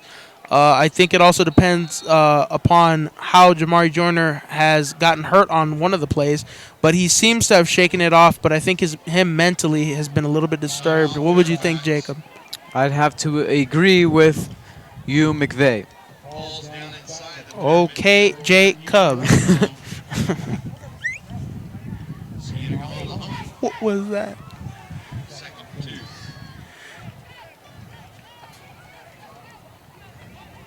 Timeout taken by the Stampede. This definitely has probably been one of the better games of the season in the way that Cienega has been held down and kind of sustained with defense and the consistent offensive pressure. And I think that Fairfax is looking to stop them. And they, in these situations, Jacob, have you seen how many times that they've been stopped, Cienega, in these situations? A lot of times they've done well. They've done well on 3rd down, and done a good job at getting the Bobcats to a 3rd down situation. And the defense has done well on 3rd down. Joyner pushing his way through for a 1st down. That will move the chains. Not quite 1st and goal, but to about the 11-yard line.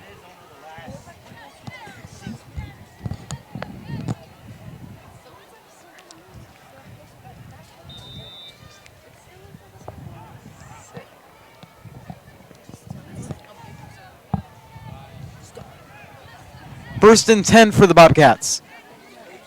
Inside the red zone. Hayward in motion. Webb becomes a blocker. Hayward. 1-yard gain there on the play. 2-yard gain there on the play. Definitely right there you can see that they he accidentally ran into his own blocker right there, and that is a little bit unfortunate because he had a perfect lane straight to the touchdown right there, and I think that was just a little bit of a miscalculation on the movement.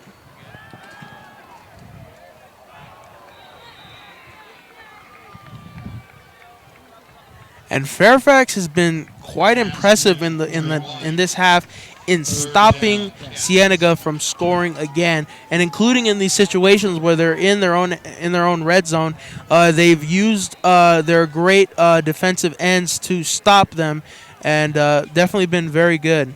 And we don't have those ESPN stats, but how many times do you think Cienega hasn't scored coming out of halftime in a 3rd quarter? Like, not scored at all. They haven't. That was I don't even think we've had a game like that. I think we might have had maybe one, but it is not in my mind currently. Joyner rolling left, and a fumble on the play.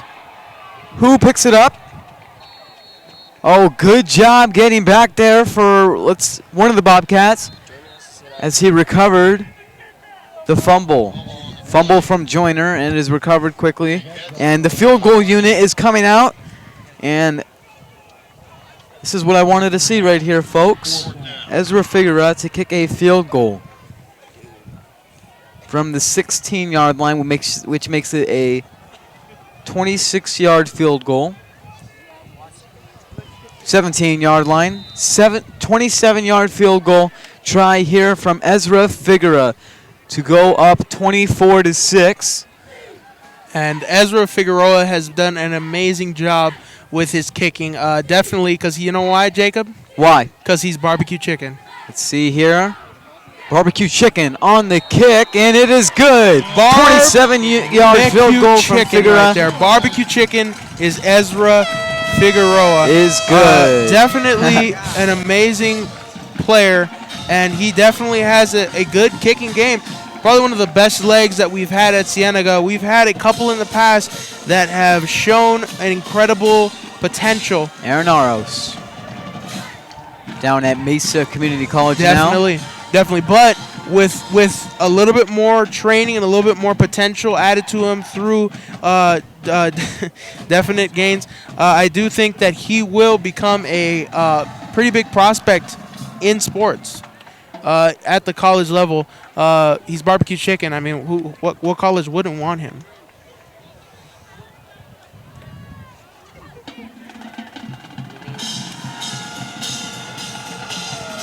And it's funny to see, but Ezra has the best swagger I've seen out of a kicker.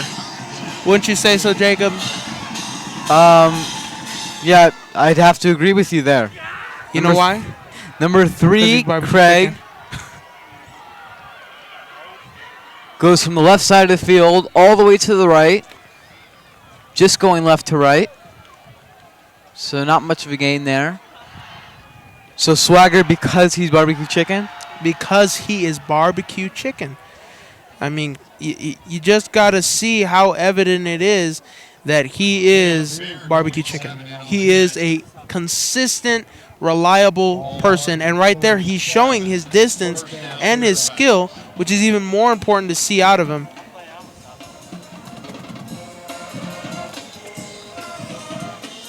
Guthrie in at quarterback, sends a receiver in motion. Oh, offsides there by the Stampede. It looks like Tashawn Lambert, number 8, jumped early, or started going early.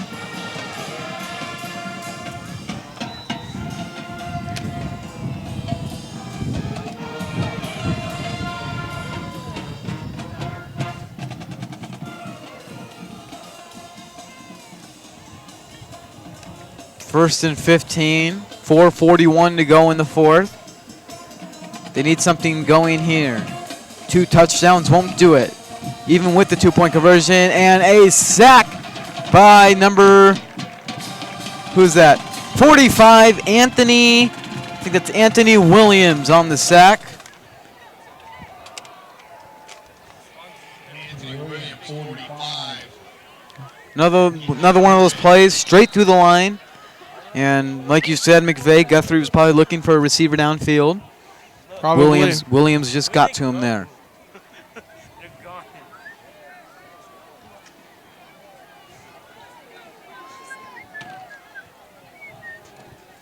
And with 4 minutes left, a little bit concerning to see for Fairfax how much the deficit that they have.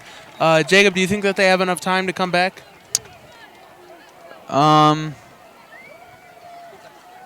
I do believe so. Just kidding. 3 possessions. They're down here. 3 minutes and 40 seconds to go. I don't think it's possible here. Well, it is. Okay, not at the high school level. What about you?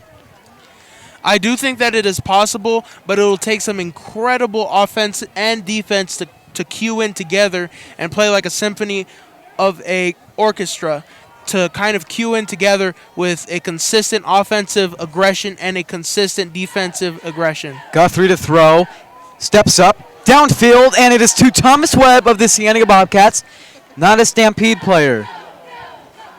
Wow. Wow, and you know what? I thought they were going to run into the ref right there. Definitely could get hit hard enough to make those stripes disappear. Just over the head of the intended receiver, Thomas Webb. not Douglas Timms.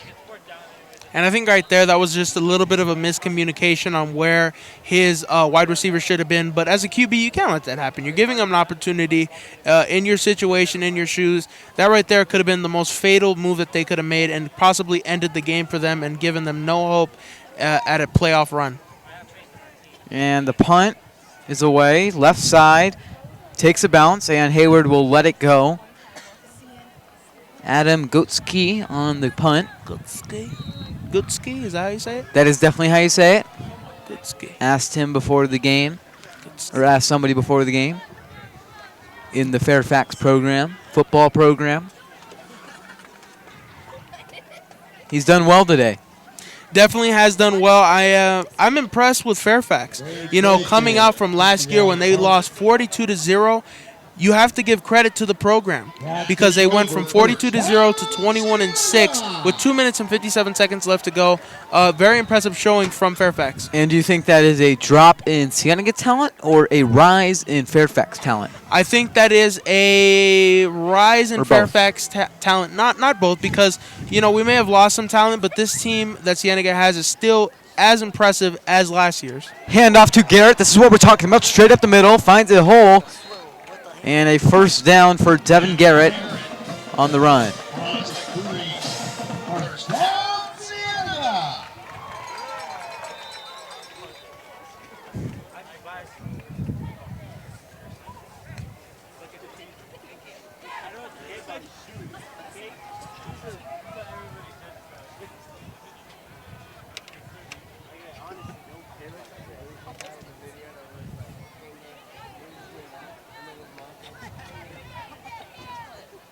Joyner. Another handoff to Garrett. Garrett tackled by 11 Timms, who was supposed to be a star on offense today, but we've seen him on defense more. Yeah, we definitely have. And, you know, honestly, this Fairfax defense has been so aggressive and so potent. You got to give it to Fairfax in their improvements in the last year.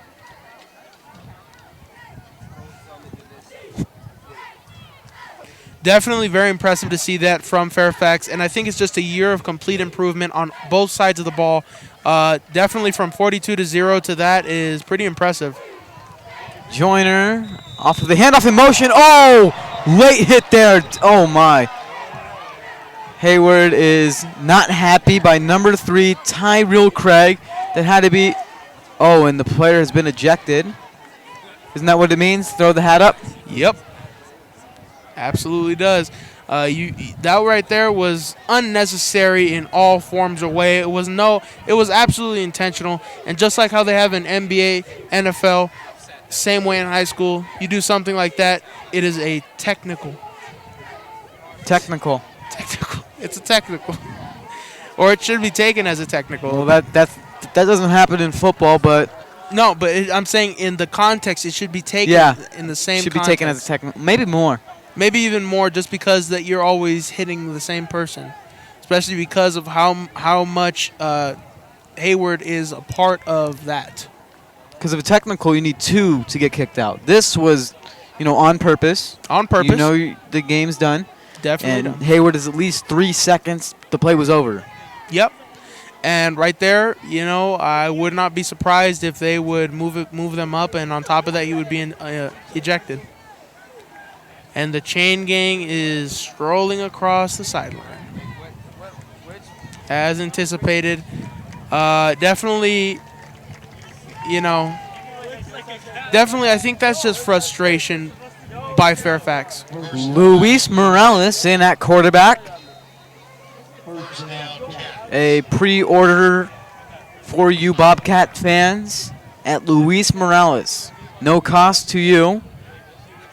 And it is Devin Garrett on the run.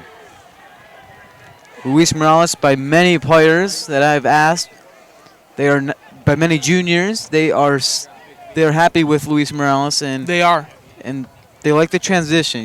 It's obviously a drop in talent, but no one's going to top Joyner.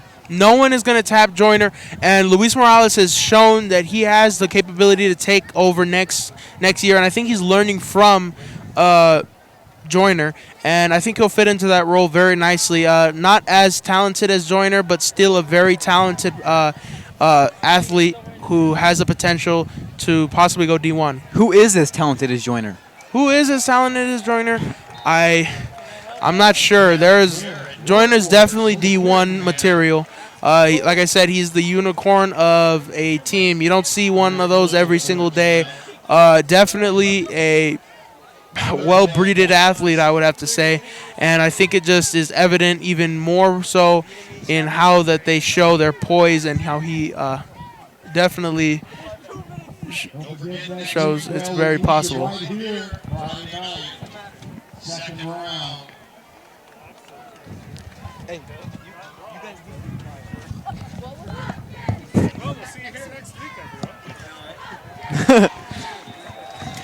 And with 45 seconds left, this game is over. 24-6. Definitely Fairfax was some competition. They struggled a little bit to kind of convert anywhere past that 6 point that Ashley had. Jacob, would you say that was just a defensive lapse or just a perfectly well-executed offensive play? On which one? On the 6 point touchdown by Ashley. Well, I think it was the play from before by Ashley that led to that, and it was a great offensive play. But both teams in this game, they did what they did.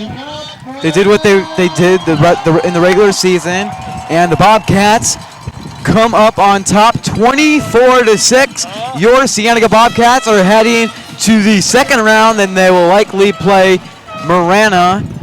And no matter what, this game will be at home. Hopefully a more lively crowd. Definitely, but you got to give it to Fairfax. Beyond that personal foul, they have shown some great poise, and definitely a lot of respect for Fairfax because this is the kind of game that gets them prepared for Marana and for further past the neutral site and even going into possibly the U of A game. Well, it wasn't the 52-14 score that Arizona Daily Star predicted. Why do you think so? Because I think that in the playoffs, a team cannot be put to a level like that because every team wants to win no matter what their skill level, and the passion and fire that teams have to go on and win and possibly go even further into the playoffs and win a title is as big as talent. And I think right there that was just a misconception that the Daily Star had. I'm going to have to go over there and have a talk with them. Complaint. I don't even know who reads the Daily Star anymore, but definitely great showing right here from Fairfax. But I definitely am very impressed with the outcome. I read the Daily Star every day, looking for Cienega being there, and U of A. Yeah, actually, my grandfather used to get the paper every day. I do too. Every day. Definitely, I think with evolution, shout out to Mr. McConnell and the Industrial Revolution and bringing about phones has kind of destroyed our use of newspapers and getting information. Thanks to Mr. McConnell for that. Thank you, Mr. McConnell. You like to praise your teachers on here. I do like to praise my teachers. They are amazing teachers. They are, especially here at Cienega High School's great teachers. Here is the Cienega chant. Onward, Cienega, the fighting. The pass that. You know what? Forget it. We all know it. We're all Cienega Bobcats, and in the end, this was a great playoff win, a competitive win. Be tuned next week. Very exciting game. Marana is facing off against us, and definitely going to be an interesting game. Thank you to all our listeners and our fans. Definitely an amazing game, and we are Bobcats. We are family, and definitely supporting our team is the biggest help that we can possibly do. And just a great learning lesson, wouldn't you think, Jacob? For Cienega. Yeah, going to the second round. Good learning. Happy they didn't win by too much. Keeps them with some confidence. And we will have a post-game interview from Jillian Summers, so stay tuned. Thank you from Vail, Arizona, Jacob Greenberg, and McVeigh Butler III. Stay tuned.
Counts one.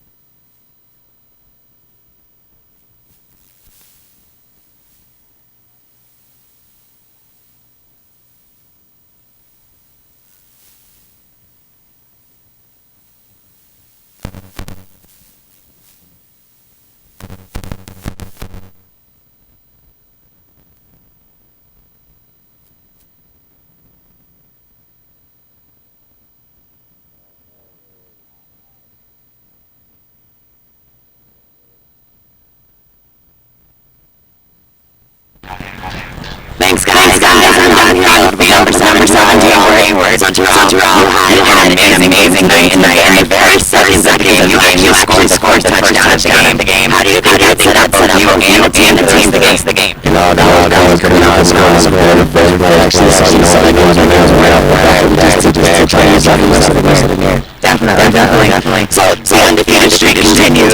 What do you want to accomplish during preparing for the next week to ensure the streak does not die? It's mentally practice. We go hard on practice. No let Sunday, was it on our best for the whole practice, and it showed on the field. So we gotta come back and go hard every week of practice. Awesome. So what do you think the Bobcats' biggest challenge is going to be going into round 2 of playoffs? Definitely our head. You know, we gotta keep our head in the game, because you saw we had a lot of penalties tonight, and we can't have those going further in the season, further in the postseason. So we gotta definitely work on keeping our mental state in the game and not causing those unneedful penalties. That sounds like a great plan. What does it mean to you going into the next round of playoffs? You know, it's great. You know, we were here last year, same situation, the 1 seed, and went to the second round. You know what? And we don't take it lightly. You know, we go in there as hard as we can, play the best football we can. You know. That's great. And we all know that you are not just a team. You are all actually a brotherhood. So is there anything that you want to say to your brothers to motivate them for next week's game? Yeah, I just want to say I love my brothers, man. I'll go out there and do anything on the field for them. You know, it's a one unit out here. You know, every time a bad play happens, you know, we got our back and we get it the next play. You know, there's no off plays, and we know we all got each other's back. That's great, Terrell. Thank you so much. Have a great game next week. We'll see you there. Thank you guys so much. We'll see you next week.